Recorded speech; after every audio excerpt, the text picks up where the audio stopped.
बिस्मिल्लाहिर्रहमानिर्रहीम। अस्सलाम वालेकुम। मैं हूं सना और आप देख रहे हैं जैम्स एकेडमी ज़ोन। और आज की इस वीडियो में हम second year mathematics chapter number 2 exercise number 2.2 start कर रहे हैं।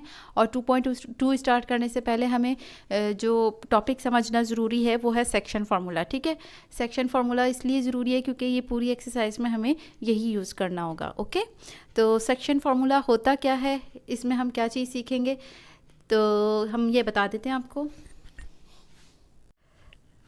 सेक्शन फार्मूले को समझने के लिए पहले आप सेक्शन समझ लें। सेक्शंस जैसे हमें पता है ना कि हमारे स्कूल कॉलेजेस वगैरह में सेक्शंस बनते हैं। अगर हमारे पास सेकंड ईयर की एक क्लास है, उसके अंदर 50 स्टूडेंट्स हैं, तो हम उसको डिवाइड कर दें। अगर 20 स्टूडेंट्स का एक सेक्शन बना दें और 30 स्टूडेंट्स का एक सेक्शन बना दें, तो ये क्या किया, एक जो हमारे पास क्लास थी सेकेंड ईयर की, उसके अंदर सेक्शंस बन गए।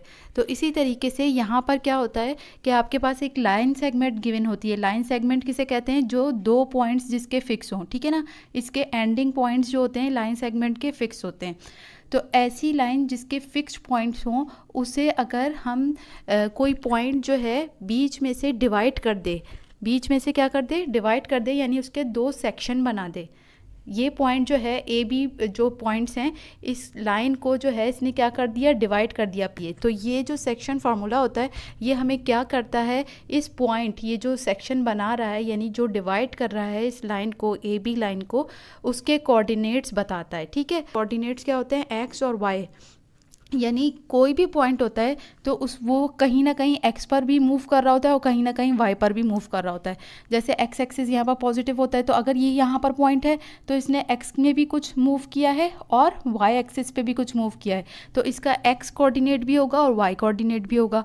तो हमें ये सेक्शन फार्मूला जो है ये इस पी पॉइंट जो है जिसने इसको डिवाइड किया है, सेक्शन बनाया है, इसके कोऑर्डिनेट्स बताता है। अगर जो हमारे पास एक पॉइंट है ए, तो इसके कोऑर्डिनेट्स भी होंगे, तो इसे हम मेंशन करते हैं, x1 y1 के इक्वल लेते हैं। और जो दूसरा पॉइंट है इस लाइन का, लाइन सेगमेंट का, उसे हम x2 y2 कहते हैं। इसी तरीके से इस पॉइंट को हम, इसके कोऑर्डिनेट्स को हम x और y से डिनोट करते हैं। अच्छा, इसमें सेक्शन फार्मूले में क्या होता है कि आपको जो है a के कोऑर्डिनेट्स भी गिवन होते हैं और दूसरा जो b पॉइंट होता है उसके भी कोऑर्डिनेट्स गिवन होते हैं। ठीक है, इसके साथ आपको एक चीज़ और गिवन होती है, वो क्या होती है, रेशो।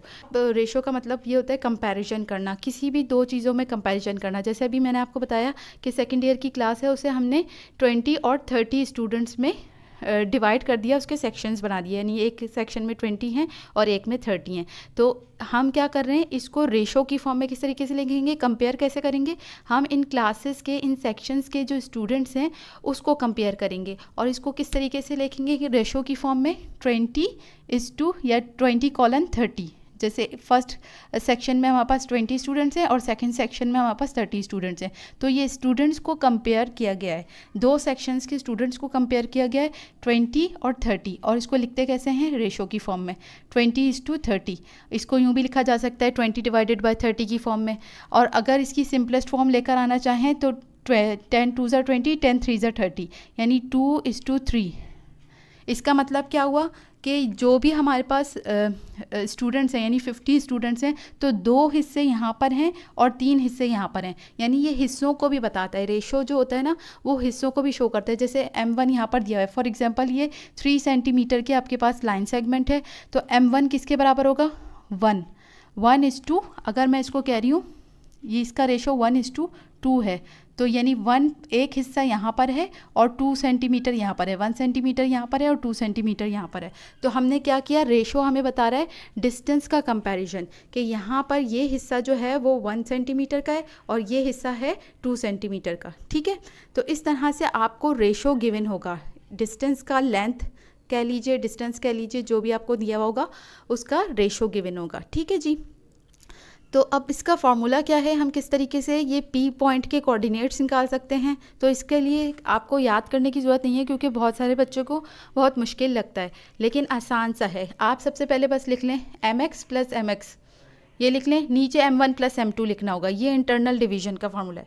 अच्छा, ये इसमें भी ना दो टाइप के होते हैं, एक तो एक्सटर्नल डिवीजन होती है, एक इंटरनल डिवीजन होती है। ये वाली जो है ये इंटरनल डिवीजन है, क्योंकि ए और बी पॉइंट के बीच में या दरमियान में ये पॉइंट है और डिवाइड कर रहा है, सेक्शन बना रहा है। ठीक है, और अगर ये पॉइंट जो है इन दोनों के दरमियान ना हो, इससे बाहर हो, तो वो एक्सटर्नल डिवीजन में आ जाता है, वो फिर अभी हम सीखेंगे।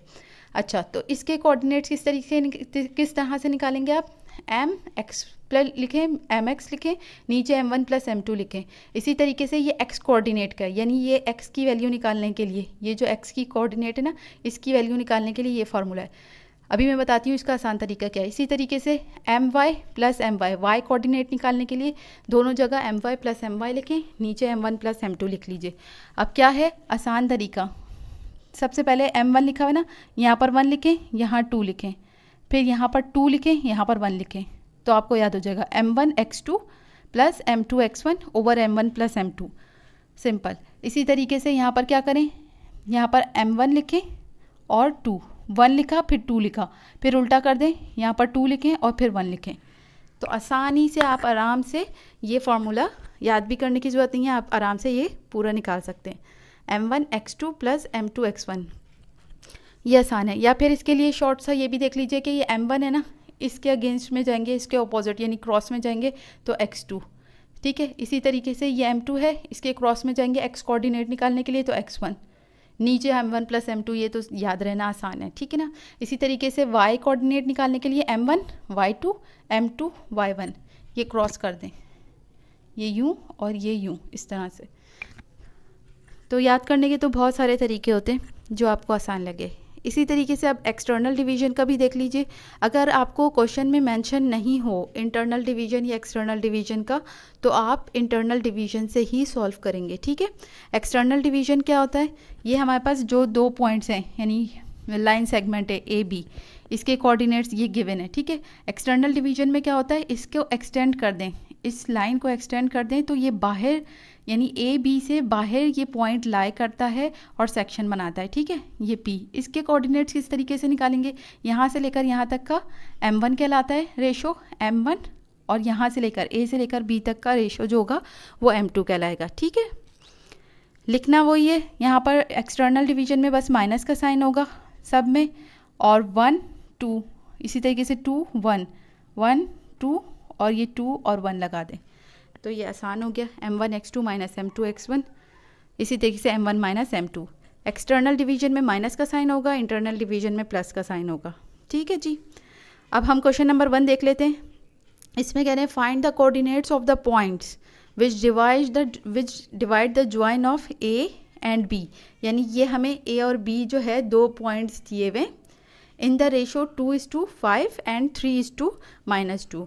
इसका मतलब ये है कि ये एक पॉइंट था ना P, लेकिन अब यहाँ पर क्या हो गया, 2 पॉइंट्स आ गए। इसमें देख लें हमें 2 रेशोज़ दिए हुए 2:5, यानी कि एक जो पॉइंट है हमारे पास, फॉर एग्जांपल वो C पॉइंट है, तो उसका रेशो क्या है 2:5, यानी 2 पार्ट्स इधर हैं, 5 पार्ट्स इस तरफ हैं, ठीक है, 2:5। इसी तरीके से दूसरा एक पॉइंट है हमारे पास, उसका रेशो है D पॉइंट यहाँ पर ले लीजिए, और उसका रेशो बना रहे हैं वो 3:-2, ठीक है, 2 रेशोस दिए हुए। तो इसका मतलब है 2 पॉइंट्स हैं और दोनों पॉइंट्स के हमें कोऑर्डिनेट निकालने हैं, ठीक है। हमने लेट कर लिया x और y, C को हमने x और y को ले लिया, और D पॉइंट जो है उसको x प्राइम और y प्राइम के इक्वल ले लिया, क्योंकि डिफरेंट होना ज़रूरी है, दोनों के कोऑर्डिनेट सेम हो जाएंगे वरना फिर।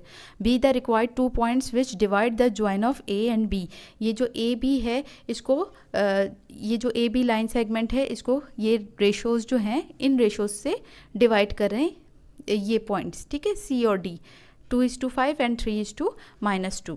ओके, रिस्पेक्टिवली का मतलब ये है कि जो पहला है C कोऑर्डिनेट, C पॉइंट जो है उसका रेशो ये है, और D पॉइंट का रेशो क्या है 3:-2। इसमें हम इंटरनल डिवीजन का फार्मूला क्यों लगा रहे हैं, क्योंकि हमें इसमें कोई मेंशन नहीं किया हुआ कि एक्सटर्नल डिवीजन है या इंटरनल डिवीजन है, तो इस वजह से हम इंटरनल डिवीजन का ही फार्मूला यूज़ करेंगे। इंटरनल डिवीजन का फार्मूला मैंने अभी आपको बताया, ये कॉपी कर लीजिए। यहाँ पर पॉइंट C के लिए क्या हो जाएगा m1 क्या हो जाएगा 2, और ये क्या हो जाएगा m2 5, ठीक है। x कोऑर्डिनेट कैसे निकालेंगे, इसके थ्रू, ये फार्मूला है, ये उठाया आपने यहाँ पर लिख लिया। m1 क्या है 2 है, x2 2 है। अच्छा, x1 और x2 किस तरीके से निकालेंगे, a के कोऑर्डिनेट्स को x1 y1 लेंगे, b की कोऑर्डिनेट्स को x2 y2 के इक्वल लेंगे, ठीक है। m1 इज़ 2 और x2 हमारे पास क्या है 2 है, प्लस का साइन, फिर m2 5 है, x1 क्या है -3, नीचे क्या आएगा m1 प्लस m2 2 + 5 कर देंगे, 2 2 4 हो जाएगा, plus minus minus 3 5 15, plus minus minus करेंगे, 15 में से 4 माइनस करेंगे, -11/7 हमारे पास x कोऑर्डिनेट आ गया पॉइंट C का। इसी तरीके से y कोऑर्डिनेट किस तरीके से निकालेंगे, ये लिखेंगे, ठीक है। m1 इज़ 2 और y2 हमारे पास क्या है, 6 है। इसी तरीके से प्लस का साइन बीच में आएगा, m2 5 है और y1 क्या है हमारे पास 7 है, ठीक है। डिवाइड करवा दें 2 + 5 से, 12 + 35 आ जाएगा, डिवाइडेड बाय 7, 47/7। तो x और y कोऑर्डिनेट्स हमारे पास आ गए पॉइंट C के, ठीक है। इसी तरीके से पॉइंट D हमारे पास है, तो इसमें m1 और m2 क्या हो जाएंगे, ये m1 और ये m2 -2। वैल्यूज़ पुट करें x के लिए, यहाँ पर से ये फार्मूला पिक करें और इसके अंदर वैल्यूज़ पुट करेंगे तो 6 + 6 डिवाइडेड बाय 1 यानी 12 हो जाएगा। नीचे जो है डिनोमिनेटर में 1 लिखते नहीं है, इस वजह से 12 इसका आंसर आ जाएगा। y प्राइम का क्या आ जाएगा, y प्राइम के लिए भी हम यही फार्मूला यूज़ करेंगे, m1 y2। m1 हमारे पास क्या है, 3 है, y2 की वैल्यू रखी यहीं से, इसी तरीके से प्लस लगाया, m2 y1 की वैल्यू रखी, 3 × 6 = 18, प्लस माइनस माइनस आ जाएगा, 2 × 7 = 14 आ जाएगा, 18 - 14 करेंगे, 18 - 14 करेंगे तो 4 आंसर आ जाएगा। नीचे 1 है, लिखते नहीं है, y प्राइम की वैल्यू हमारे पास 4 आ गई। तो इस तरह से हमने D के कोऑर्डिनेट्स भी निकाल लिए जो हमारे पास आ गए 12,4। ओके, तो इस तरह से आपको कोऑर्डिनेट्स निकालने हैं